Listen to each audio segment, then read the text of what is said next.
Hello students, continue करते हैं हम लास्ट लेक्चर में हमने फंडामेंटल पार्टिकल्स इलेक्ट्रॉन, प्रोटॉन और न्यूट्रॉन के बारे में देखा था। उससे आगे हम कंटिन्यू करते हैं।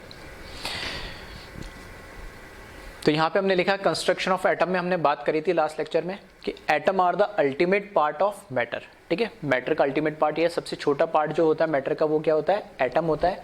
और एटम जो होता है it is constructed by 3 fundamental particles. Atom 3 fundamental particles होते हैं, उनसे मिलकर बनता है। और वो जो पार्टिकल है वो कहलाते हैं इलेक्ट्रॉन, प्रोटॉन एंड न्यूट्रॉन। फिर अगर मैं बात करूं प्रोटॉन की, तो प्रोटॉन के बारे में लिखा है कि वो न्यूक्लियस के अंदर प्रेजेंट होता है, तो present in the nucleus. Proton का चार्ज हमें पता ही है, कैसा चार्ज होता है? उस पर पॉजिटिव चार्ज होता है। फिर न्यूट्रॉन की बात करें, दूसरा फंडामेंटल पार्टिकल, तो वो भी न्यूक्लियस के अंदर प्रेजेंट होता है, तो प्रेजेंट इन द न्यूक्लियस। और न्यूट्रॉन का कोई चार्ज नहीं होता है, तो वो न्यूट्रल होता है। फिर हम बात करें नेक्स्ट इलेक्ट्रॉन, तो इलेक्ट्रॉन की बात करें तो इलेक्ट्रॉन न्यूक्लियस के बाहर प्रेजेंट होता है, वो रिवॉल्विंग अराउंड द न्यूक्लियस होता है, न्यूक्लियस के बाहर वो रिवॉल्व करता है। और उसका जो चार्ज होता है इलेक्ट्रॉन का चार्ज, वो होता है नेगेटिव। ठीक है, ये इतना हमने लास्ट लेक्चर में भी देखा था फंडामेंटल पार्टिकल्स में। फिर हम बात करते हैं एटॉमिक नंबर। तो यहां जो एटॉमिक नंबर है वो होता है नंबर ऑफ, किसी भी एलिमेंट का एटॉमिक नंबर क्या होगा? उस एटम के अंदर, न्यूक्लियस के अंदर टोटल नंबर ऑफ प्रोटॉन कितने, जितने नंबर ऑफ प्रोटॉन होंगे वो उसका क्या कहलाएगा? Atomic number. फिर अगर मैं एटॉमिक मास या मास नंबर भी बोला जाता है, उसकी बात करूं तो वो क्या होता है? Number of proton plus number of neutron के समेशन के बाद। अगर किसी एटम का मेरे को एटॉमिक मास पता करना है तो वो एटॉमिक मास उस एटम का क्या होगा? उस एटम के अंदर, न्यूक्लियस के अंदर जितने भी पार्टिकल उनका समेशन, इन जनरल में बोल सकता हूं, क्योंकि न्यूक्लियस के अंदर क्या होंगे? प्रोटॉन प्लस न्यूट्रॉन होंगे, तो दोनों का जो समेशन होता है वही उसका क्या होता है? Mass number. और लास्ट लेक्चर में जैसे हमने देखा भी था कि हमने बोला था कि मेजॉरिटी ऑफ जो मास होता है किसी भी एक एलिमेंट का, एटम का, उसका न्यूक्लियस के अंदर कंसिस्ट होता है अप टू 99.94% तक। इसलिए यहाँ पे सिर्फ न्यूट्रॉन और प्रोटॉन को काउंट किया जाता है। इलेक्ट्रॉन का भी मास होता है, लेकिन इन दोनों के कंपैरिजन में वो बहुत छोटा होता है, नेग्लिजिबल होता है। यहाँ पे जो एटॉमिक नंबर है, ठीक है, और एटॉमिक मास है। एटॉमिक नंबर की अगर मैं बात करूं इन जनरल, ठीक है, एटॉमिक नंबर को हम किससे? एटॉमिक नंबर को हम Z से रिप्रेजेंट करते हैं, और एटॉमिक मास को इन जनरल हम कैपिटल A से रिप्रेजेंट करते हैं। ठीक है, तो ये है atomic number and atomic mass को इन जनरल हम कैसे रिप्रेजेंट करते हैं। उसके बाद अगर हम आगे बात करें तो रिप्रेजेंटेशन ऑफ एलिमेंट की अगर हम बात करें तो इसमें ZXA और ZXA और XZ है। ठीक है, इधर तीन तरीके से लिखा है। इसका मतलब क्या है? तो इसका मतलब ये है कि अगर, ठीक है, अगर मैं यहां पर बोलता हूं कि Z का मतलब, अभी क्या देखा था हमने? Z का मतलब है यहां पर क्या है? Atomic number.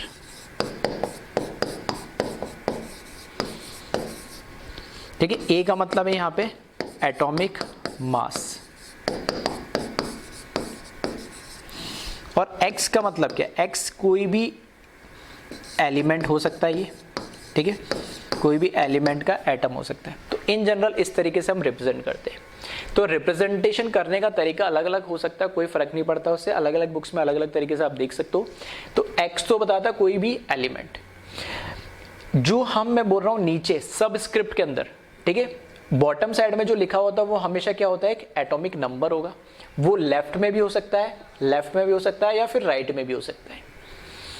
जो टॉप में, या मैं बोल सकता हूं सुपर स्क्रिप्ट में लिखा हुआ होता है, वो होता है हमेशा ए एटॉमिक मास। वो एटॉमिक मास टॉप में लेफ्ट में भी लिखा हो सकता है, टॉप में राइट में भी लिखा हो सकता है, और टॉप में राइट में भी लिखा हो सकता है। तो इस तरीके से मैंने लिखा कि दोनों लेफ्ट में लिखा हो, या एक लेफ्ट या राइट में लिखा हो, या दोनों राइट में लिखा हो, इससे कोई फर्क नहीं पड़ता। अलग अलग तरीका रिप्रेजेंटेशन है, लेकिन मतलब ये है कि एलिमेंट के ऊपर, ठीक है। इसलिए जनरली कभी आपने पीरियोडिक टेबल देखी भी होगी, तो एग्जाम्पल के लिए जैसे मैंने लिखा सोडियम लिखा, तो इस तरीके से लिखा होता है एग्जाम्पल के अंदर। सोडियम है तो Na, तो इसका हो गया सिंबल, X वो जो मैं लिखा वो हो गया इसका सिंबल, ठीक है। इसका एटॉमिक नंबर हो गया 11 और इसका एटॉमिक मास हो गया 23। तो इस तरीके से 11Na23 लिखा हुआ होता है, ठीक है। तो ये रिप्रेजेंटेशन है किसी भी एलिमेंट का पीरियोडिक टेबल में, इस तरीके से आपको देखने को मिलेगा। तो बॉटम में लेफ्ट में लिखो या राइट में, वो हमेशा एटॉमिक नंबर होता है, और टॉप में लेफ्ट में लिखो या राइट में लिखो वो उसका मास नंबर या एटॉमिक मास होता है, ठीक है। फिर आगे हम बात करते हैं इसमें आइसोटोप्स। ठीक है, यहाँ पे जो आइसो का मतलब जो है, ठीक है, आइसो की मैं बात करूं तो आइसो का इन जनरल जो मतलब होता है वो होता है सेम। ठीक है, आइसो का इन जनरल मतलब क्या होता है? सेम। तो isotopes, isobar, isotones, iso electronic, ठीक है, ये आइसोमोर्फस, आइसो का मतलब भी सेम होता है। ठीक है, तो कहीं पे भी यूज होगा केमिस्ट्री में तो आइसो का मतलब क्या है? सेम। अब यहां बात हो रही है कि आइसोटोप्स क्या है। तो आइसोटोप्स हम देख लेते हैं। तो आइसोटोप्स की अगर मैं बात करूं,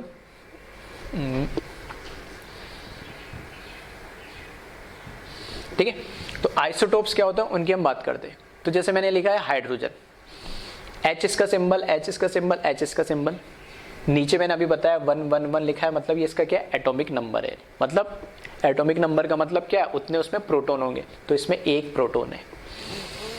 फिर मैंने बोला सेम एलिमेंट हैव, ठीक है, सेम एटॉमिक नंबर। ठीक है, यहां पे हम देखें, ठीक है, same element have same atomic number. Same element है तो एटॉमिक नंबर भी क्या होगा? सेम ही होगा। लेकिन यहां पर क्या है?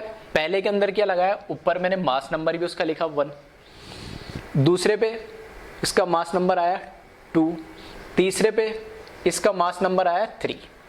तो एलिमेंट तो सेम है, तो उनके एटॉमिक नंबर भी क्या होंगे? सेम, 111, मतलब उसमें प्रोटॉन भी क्या है? 111। लेकिन उनका मास नंबर डिफरेंट आ रहा है, इसका 1 है, इसका 2 है और इसका 3 है। और मास नंबर होता क्या है? प्रोटॉन प्लस न्यूट्रॉन का समेशन। तो प्रोटॉन तो 1 है, तो प्रोटॉन 1 हुआ, मतलब न्यूट्रॉन कितना हुआ इसमें? 0। यहाँ पे प्रोटॉन 1 है तो यहाँ पे न्यूट्रॉन कितना होगा? 1 + 1 2 आ रहा है, तो न्यूट्रॉन भी हुआ 1। यहाँ पे प्रोटॉन 1 है, टोटल मास नंबर 3 है, तो न्यूट्रॉन कितने हो जाएंगे? 2। मतलब प्रोटॉन तो सेम है सबके अंदर, लेकिन न्यूट्रॉन का क्या है? नंबर अलग अलग है।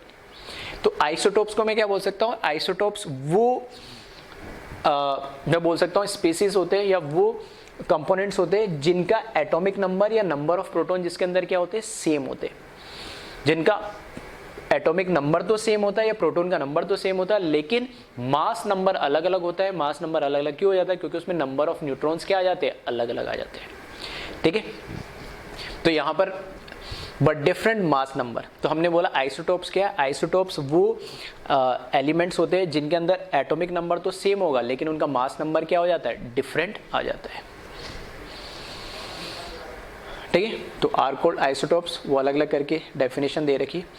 जो हाइड्रोजन के आइसोटोप्स होते हैं उसको 1H1 को हाइड्रोजन, 1H2 को ड्यूटेरियम और 1H3 को ट्राइशियम से ट्राइशियम लिखते हैं इनको, और इनका रिप्रेजेंटेशन भी होता है। ठीक है, रिप्रेजेंटेशन की बात करो तो ट्राइशियम को कैपिटल T से लिखा जाता है, ड्यूटेरियम का सिंबल कैपिटल D होता है, और हाइड्रोजन का तो हमें पता ही है कैपिटल H होता है। ठीक है, तो HDT भी लिखा जाता है, या हाइड्रोजन ड्यूटेरियम या फिर ट्राइशियम भी लिखा जाता है।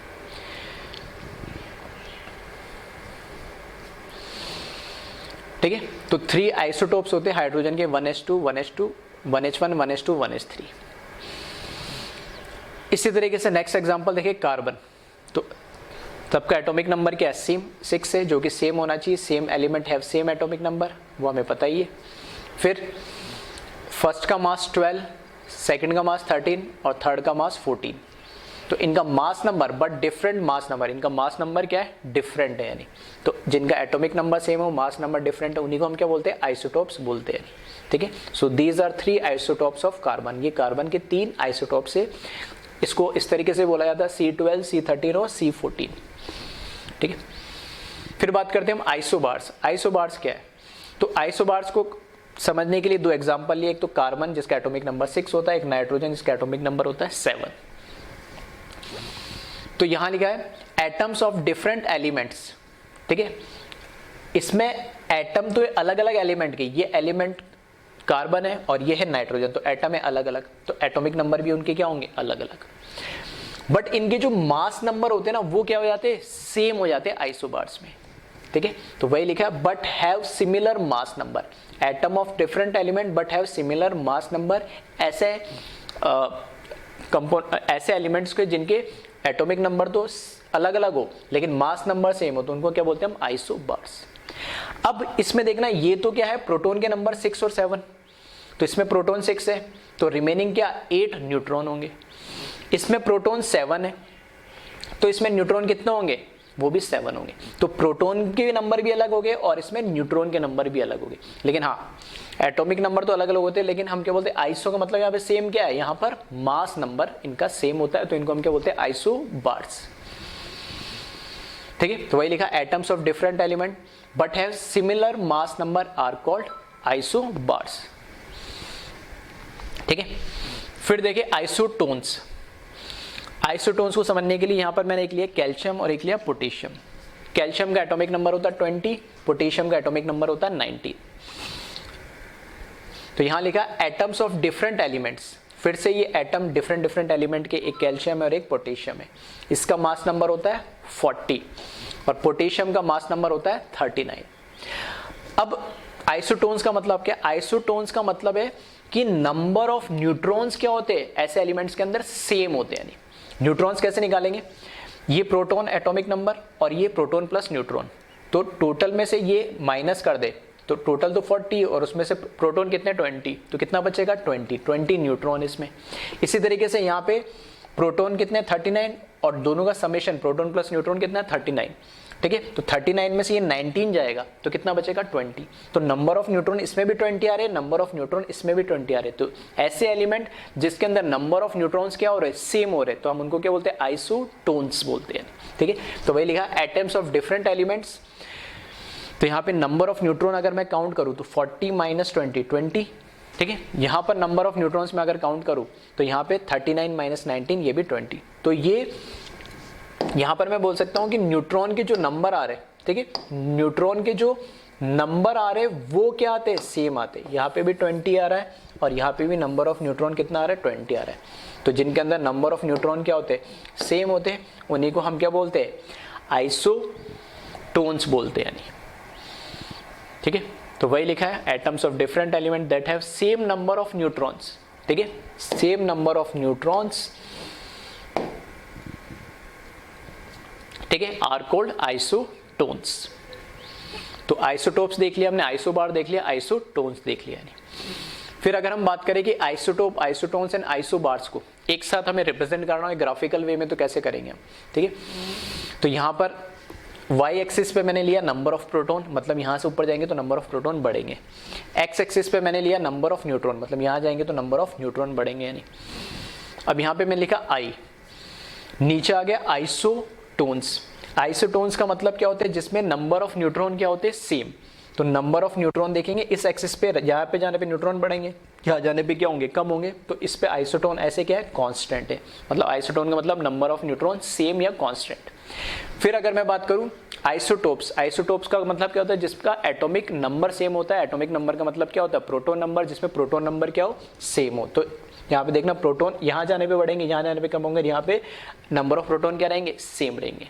फिर बात करें आइसोबार की, तो आइसोबार के अंदर क्या होता है, नंबर ऑफ प्रोटॉन भी चेंज होता रहता है और नंबर ऑफ न्यूट्रॉन भी चेंज होता है, लेकिन दोनों के अंदर दोनों का जो समेशन होता है वो क्या होता है, सेम होता है। यानी आइसो बार की अगर बात करें तो हम क्या बोलते हैं, उसमें मास नंबर सेम होना चाहिए, लेकिन मास नंबर सेम होने के लिए मतलब जरूरी नहीं है कि प्रोटॉन भी सेम हो न्यूट्रॉन भी सेम हो, दोनों वेरी करते रहते हैं। ठीक है, तो इस तरीके से इसको ग्राफिकल वे में भी रिप्रेजेंट कर सकते हैं। तो यहाँ पे वही लिखा है relationship of isotopes, isobars and isotones. फिर कुछ क्वेश्चंस देखते हैं यहाँ पे। तो यहाँ पे लिखा हुआ है question, the number of neutron present in the radio active isotope of hydrogen is. तो जो रेडियो एक्टिव, ठीक है, चाहे तो वीडियो पॉज करके थोड़ा सोच सकते हैं कि हाइड्रोजन के 3 आइसोटोप है, 1H1, 1H2, 1H3। तो रेडियो एक्टिव आइसोटोप कौन सा है, और जो रेडियो एक्टिव आइसोटोप है, ठीक है, उसके अंदर नंबर ऑफ न्यूट्रॉन कितने वो आपको बताने हैं। तो आई थिंक आपने आंसर, ठीक है, सोच लिया होगा। तो इसका आंसर जो है वो है 2। अब 2 कैसे है आंसर, तो वो देख लेते। तो यहां पे लिखा हुआ है ट्राइशियम 1s3 जो है हाइड्रोजन का, हमने अभी देखा था आइसोटोप, वो कैसा होता है, रेडियो एक्टिव होता है। ठीक है, तो इसके अंदर मुझे पता है 1 तो क्या बता रहा है, नंबर ऑफ प्रोटॉन, और 3 क्या बता रहा है, प्रोटॉन प्लस न्यूट्रॉन का समेशन। तो मुझे क्या देखना है, न्यूट्रॉन पूछा है, तो न्यूट्रॉन कितना होगा, 3 - 1 2 हो जाएगा। तो यहाँ पर 2 इसका आंसर हो गया नहीं। ठीक है, सिंपल सा क्वेश्चन था। फिर देखें next question, the isotopes of neutral atom of an element. ठीक है, the isotopes of neutral atom of an element differ in atomic number, mass number, number of electron and chemical properties. तो बताया answer क्या होगा। ठीक है, तो सही आंसर क्या हो जाएगा, मास नंबर। क्यों? क्योंकि हमें पता है जो आइसोटोप्स होते हैं, ठीक है, जो आइसोटोप्स होते हैं, isotopes have same atomic number and differ in mass number. यही देखा था हमने। तो इनके मास नंबर क्या होंगे, अलग अलग होंगे। फिर देखें नेक्स्ट क्वेश्चन। ठीक है, nitride ion in Li3n is compound of. ठीक है, ये कंपाउंड दे रखा है लिथियम नाइट्राइड Li3n। इसमें हमें बताना है nitride ion is composed of, मतलब नाइट्राइड आयन में कितने प्रोटॉन और कितने इलेक्ट्रॉन होंगे। तो एक बार आप चाहे तो वीडियो पॉज करके आंसर सोच सकते हैं, फिर हम डिस्कस करते हैं इसको। ठीक है, तो इसका करेक्ट आंसर है C option, that is 7 proton plus 10 electron. ठीक है, तो अब कैसे आया तो उसको देख लेते हैं। नाइट्राइड आयन की बात हो रही है और नाइट्राइड आयन का मतलब क्या है, N-3। यहां पे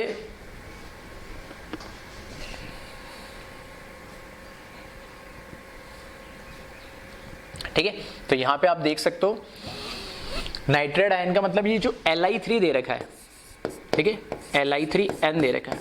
जब इसको अलग अलग आयन में ब्रेक करोगे तो 3Li प्लस, हमें पता है लिथियम कैसा होता है, फर्स्ट ग्रुप का होता है, एल्कलाई मेटल होता है, जो कैसा होता है, मोनोवैलेंट होता है। प्लस यहाँ पर क्या मिलेगा मेरे को, N मिलेगा एक। ठीक है, अप टू 10 ये भी बताते हैं, जैसे होता है ना, यहाँ पे पहला जो लिखा हुआ होता है वो एलिमेंट वो क्या होता है, कैटायन। बाद में जो लिखा हुआ होता है सॉल्ट के अंदर एनायन। ठीक है, ये कैटायन होता है, एनायन कैटायन मतलब जिसपे पॉजिटिव चार्ज, एनायन मतलब जिसपे नेगेटिव चार्ज। अब इन जनरल हम क्या बोलते हैं कि जो इसके नीचे यहाँ पे लिखा है नंबर वो इसकी पावर बन जाएगा और जो इसके नीचे लिखा है वो इसकी पावर बन जाएगा। तो ये नाइट्रोजन के नीचे तो कुछ नहीं लिखा है, तो बाय डिफॉल्ट क्या मान लेंगे 1, तो इसकी पावर क्या बन जाएगा 1। अब 1 में प्लस क्यों है, क्योंकि ये पहला वाला लिखा हुआ क्या होता है, कैटायन ही होता है, मतलब पॉजिटिव आएगा। इसके नीचे क्या लिखा है 3, तो इसकी पावर बन जाएगा 3। और नेगेटिव क्यों लगा है, क्योंकि जो बाद में लिखा होता है वो क्या होता है, एनायन। तो ये है, अगर आपको नहीं भी पता होता तो इससे मैं पता लगा सकता हूं कि नाइट्राइड आयन पे क्या चार्ज आएगा।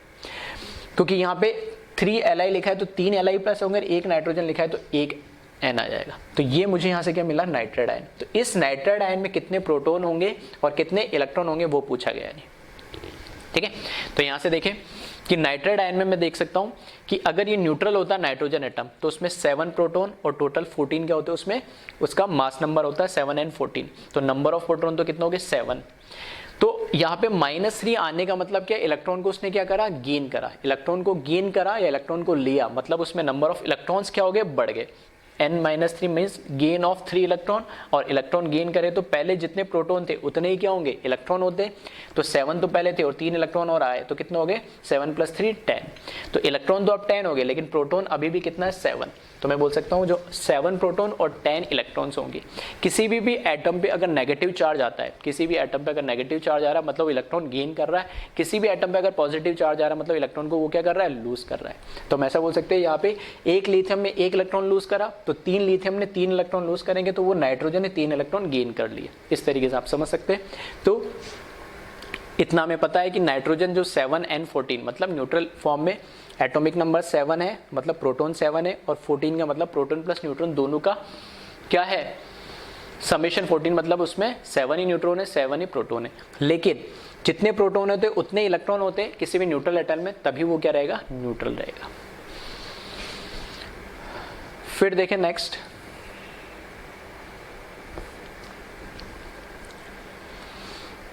What are nucleons. ठीक है, तो बहुत सिंपल सा क्वेश्चन है, न्यूक्लियॉन्स क्या होता है।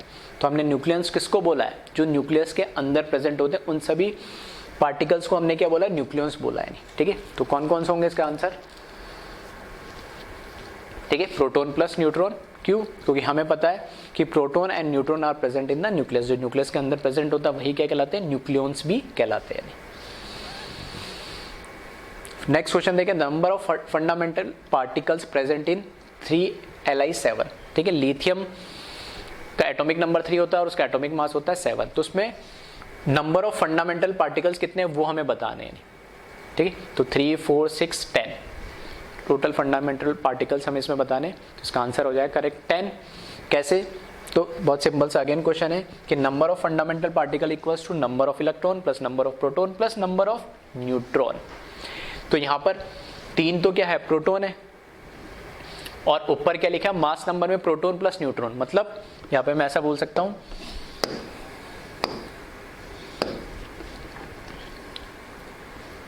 ठीक है। तो इसमें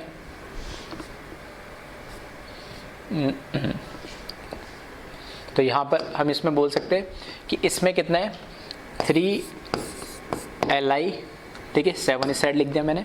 तो प्रोटॉन तो कितने हो गए 3, जो मास नंबर है A वो है 7, तो मैं यहाँ से बोल सकता हूँ जो न्यूट्रॉन होंगे वो क्या होगा 7 - 3, मतलब proton minus total mass number -3, तो ये कितना आ जाएगा इसमें 4।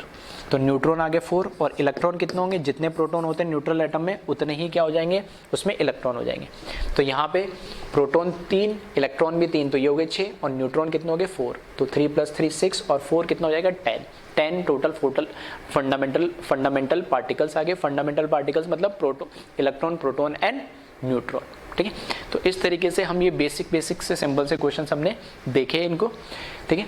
तो आई थिंक ये सब आपको थोड़ा सा बेसिक आइडिया होगा, नहीं होगा तो यहाँ पे कैसे हमने आइसोटोप्स, आइसोबार, आइसोटोन्स, ठीक है, इनके बारे में देखा है, ये आप एक बार फिर से ध्यान से देख लीजिएगा, ठीक है।